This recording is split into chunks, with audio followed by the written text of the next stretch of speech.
할렐루야. 참 비가 진짜 억수같이 쏟아지네요. 또 이 새벽에도 또 장대비를 뚫고 나오신 여러분들에게 주님의 은혜가 함께하시길 축복합니다.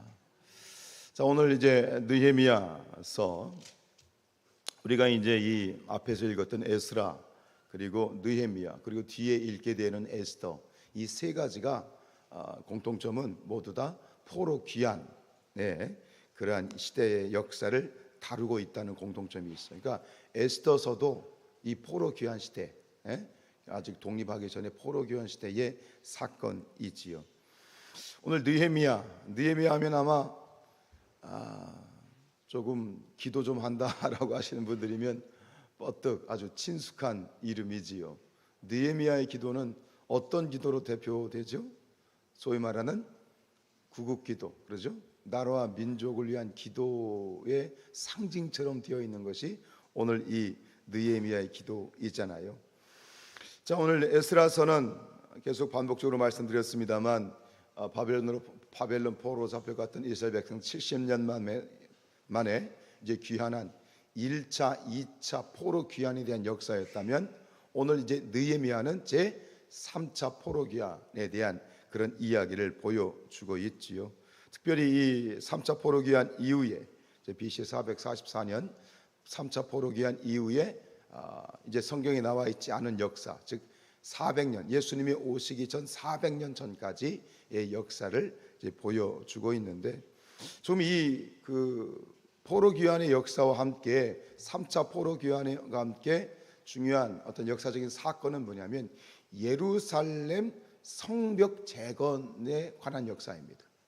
앞에서 1차 포로 귀환, 스룹바벨과 에스라, 특별히 스룹바벨과 관련되어진 2차 포로 귀환의 사건과 맥을 같이 하는 게 뭡니까?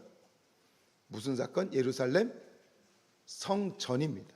보세요. 구분하셔야 돼요. 자, 2차는 예루살렘 성전 재건 사건과 관련되어 있다면 3차는 예루살렘 뭐예요? 성벽과 관련된 이 두 가지의 이 역사를 구분해야 되겠습니다. 그래서 느헤미야는 크게 두 부분으로 나뉘는데, 1장부터 7장은 이제 이 느헤미야의 새 3차 귀환과 성벽 재건에 관한 이야기, 그리고 8장부터 마지막 13장까지는 성벽 재건 이후에 다시 한번 이 이스라엘의 그런 어떤 언약갱신, 하나님과의 그런 관계, 신앙 개혁에 관한 그런 사건으로 구분되어질 수 있지요.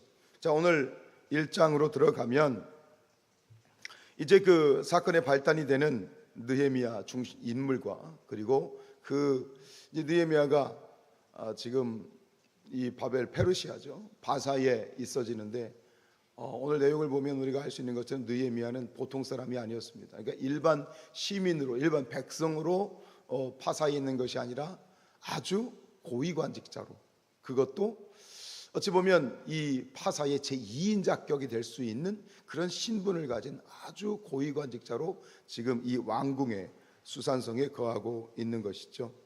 근데 이 아닥사스다 제20년, 이 아닥사스다 왕을 모시는 고위관직자로 있는 이 느헤미야에게 이제 어떤 이 고국에서, 이스라엘에서 이제 유다에서 온 사람을 만나게 되는데, 그때 물으면 어떻게 고국은 상황이 어떠냐라고 물었을 때 지금 이 고국의 상황을 듣게 되죠.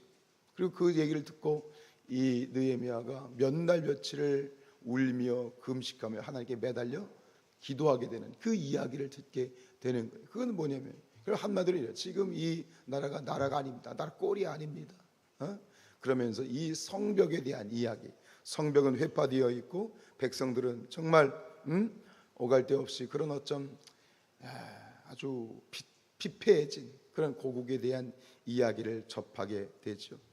그러면서 이 느헤미야가 정말 금식하면서 나라 민족을 위해서 소위 위인민 기도를 드리는 그 기도의 내용이 오늘 1장에 담겨 있는데, 특별히 이 기도의 특징은 뭐냐면 단순히 그것에 대해서 슬퍼하는 것으로 끝나는 것이 아니라 이 피폐해진 이 고국, 이 이스라엘 유다를 다시 회복하고자 하는 마음, 그리고 그 회복을 위해서 내가 느헤미야 자신이 쓰임 받기를 원하는 그에 대한 회복의 도구로 사용되기를 원하는 헌신의 기도가 담겨 있다는 것이, 이것이 오늘 이 기도의 정말 특징이라고 할 수 있겠죠. 근데 궁금한 건 뭐냐면, 앞에서 분명히 우리가 봤지 않습니까? 537년 그리고 458년 두 차례에 걸쳐서 지금 포로 귀환이 이루어졌고 성전 재건이 됐잖아요. 그러면 뭐 백성들도 돌아갔고 성전도 재건이 됐고 두 번에 걸쳐서 이 재건의 역사가 있는데 어떻게 역시 뭐 크게 달라진 것 같지 않은 이런 상황이 연출되고 있을까? 그리고 성벽 재건이 그때까지 정말 이루어지지 않고 있었을까? 지금 1차 포로 기한에서 지금이 몇 년이 지난 상황이냐면 약 90년이 넘는 상황이에요. 귀환을 한 지 90년이 넘었으면 100년 가까이 됐으면 어느 정도 규모가 잡혀 있어야 되는데, 성벽도 규모가 잡혀 있어요. 100년이 다 된 시간까지 왜 성벽 재건이 아직 이루어지지 않았을까 하는 그런 궁금증이 생길 수 있거든요. 왜 그랬을까? 여전히 지금 이 포로 귀환 이후에 이스라엘이 만만치 않아요. 무엇이 만만치 않아?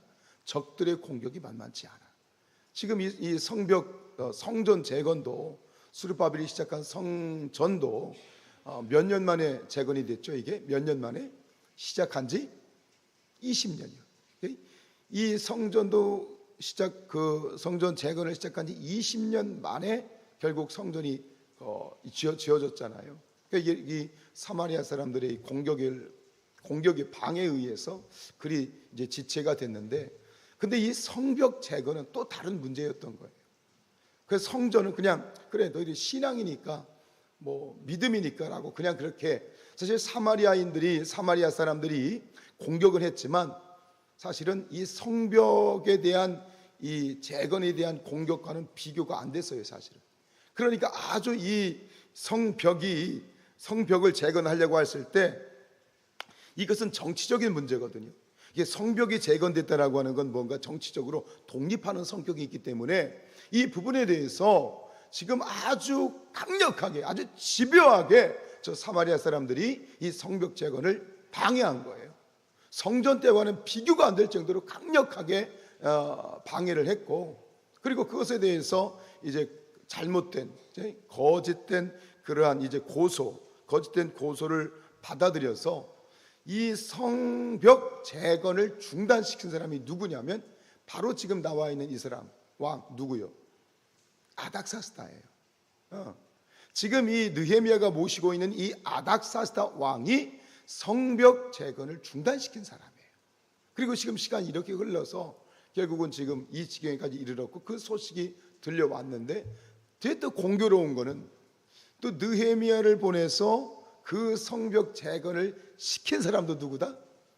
아닥사스다예요. 도대체 무슨 일이, 어떻게 이런 일이 발생하느냐? 결국은 뭐 내일 보시게 되겠습니다만 모든 것은 하나님의 주권이겠지만, 오늘 이 마지막 구절이 재미있게 끝나요. 11절 끝에 보세요. 뭐라고 끝나죠? 그때에 내가 왕의 술관원이었더라 라고 되어 있어요. 이 표현이, 이것이 암시하고 있는 것이 매우 중요합니다. 이것은 두 가지를 의미합니다. 하나는 뭐냐면 관원이란 말은 공직자란 얘기잖아요.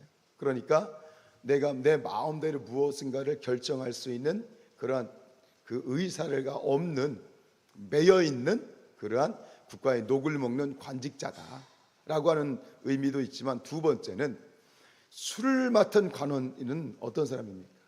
우리가 그 요셉의 이야기도 나오잖아요. 떡 맡은 관원, 술 맡은 관원 이야기 나오잖아요. 술 맡은 관원은 왕의 최측근입니다. 그러니까 가장 신뢰하는, 왜냐하면 그때는 독살이라든가 이런 사건들이 있었기 때문에 가장 왕이 신뢰하는 사람을 술 맡은 관원을 시키는 거예요. 그래, 그만큼 이 느헤미야는 만약에 허락만 된다면 그 왕의 총애를 입고 아닥사스다 왕의 도움으로 뭔가 큰 혁혁한 공헌을 할 수 있는 위치에 있었다라는 걸 암시하는 거예요. 결국은 하나님께서 그것을 이용하시고 그것을 이제 사용하신 걸 볼 수 있지요. 자, 거두절미하고 오늘 우리 그리스도인들은 어떤 존재가 되어야 됩니까? 우리가 많은 기도를 드리지만 나라와 민족을 위해서 기도할 수 있는 그런 기도의 일꾼이 되어야 될 줄로 믿습니다. 용문산 기도원 얘기를 요즘 갖게 하고 지금 용문산 기도원이 이 감리교회가 집중을 하고 있는데 1963년 4월 30일